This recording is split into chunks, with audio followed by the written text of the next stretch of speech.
This is Goku-san DBC, and today is the second of 4 top 12 lists for fantasy themed month of May. Last week was top 12 fantasy books or novels. This list will be the top 12 fantasy movies. Next week will be the top 12 Final Fantasy games. And the last will be the top 12 fantasy themed games. So it can be multiple consoles. It can even be a fine game as long as fantasy style plays a key role in it. Okay, now today, here it is. Start in why 12 instead of 10? Because I want to go 2 steps farther than everyone else. Especially Watch Mojo. Anyways, here it is.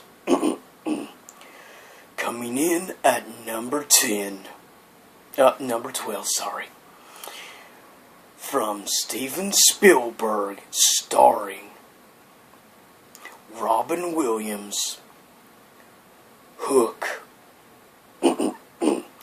Without doubt, Hook is a good movie, of course. And it's one of my more preferred Spielberg movies. And Robin Williams movies as well. Coming in at number 11. The Never-Ending Story. Which was one of my favorite fantasy-themed type movies when I was a kid. Honestly, I was probably 6 or 7 when I saw The Never-Ending Story, so that had been around 90, 91 when I would have seen The Never-Ending Story for the first time.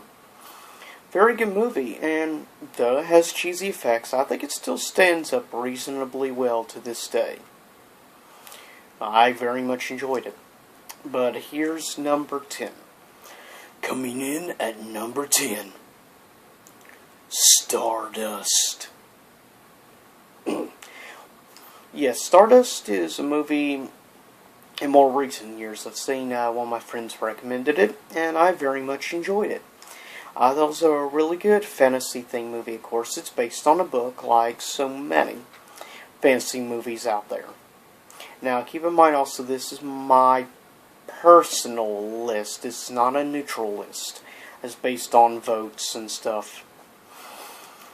Coming in at number 9, a personal guilty pleasure of mine, The Golden Compass.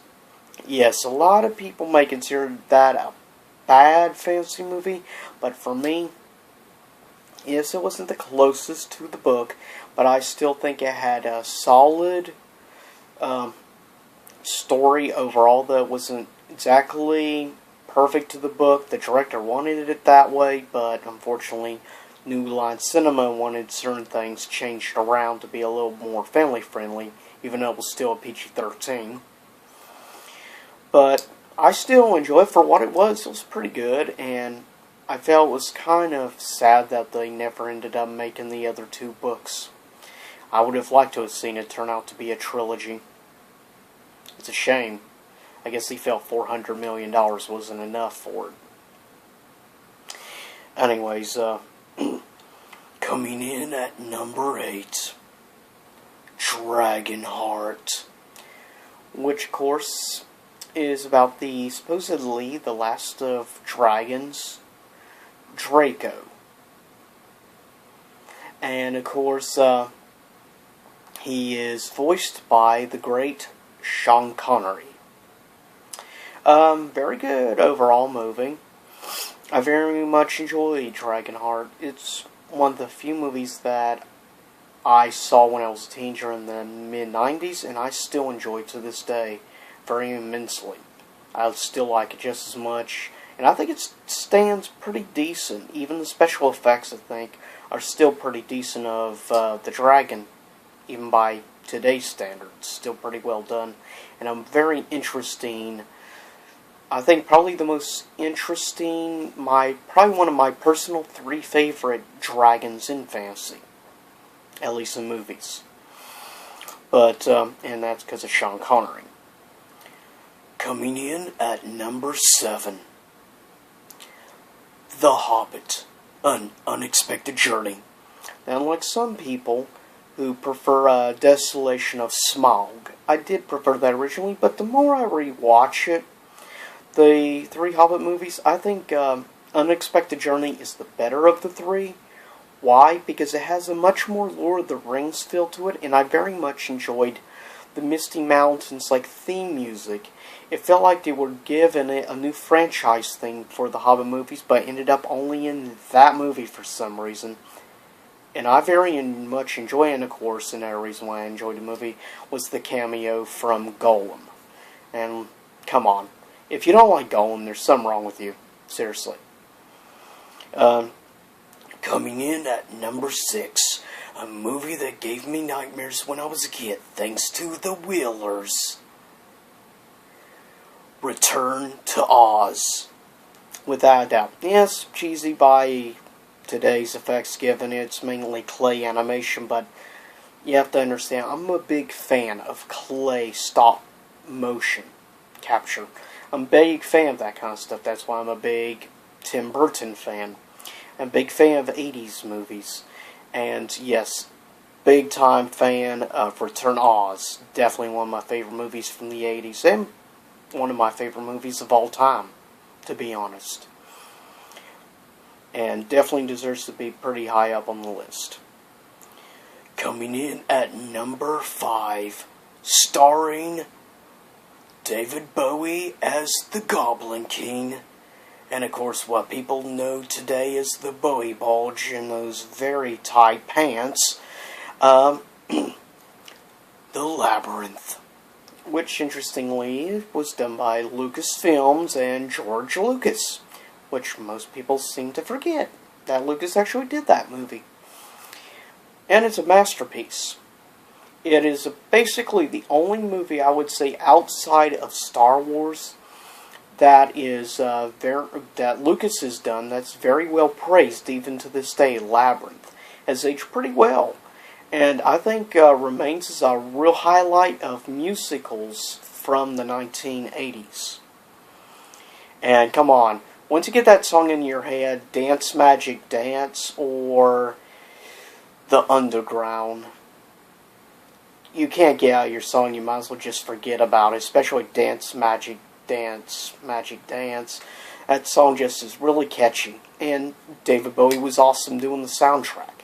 That's one of the highlights of the movie, is David Bowie did all the music pretty much. And that's awesome, because I'm a big David Bowie fan.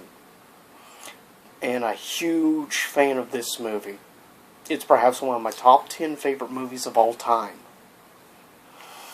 Coming in at number 4, the Walt Disney remake of timeless classic book from C.S. Lewis, The Lion, the Witch, and the Wardrobe.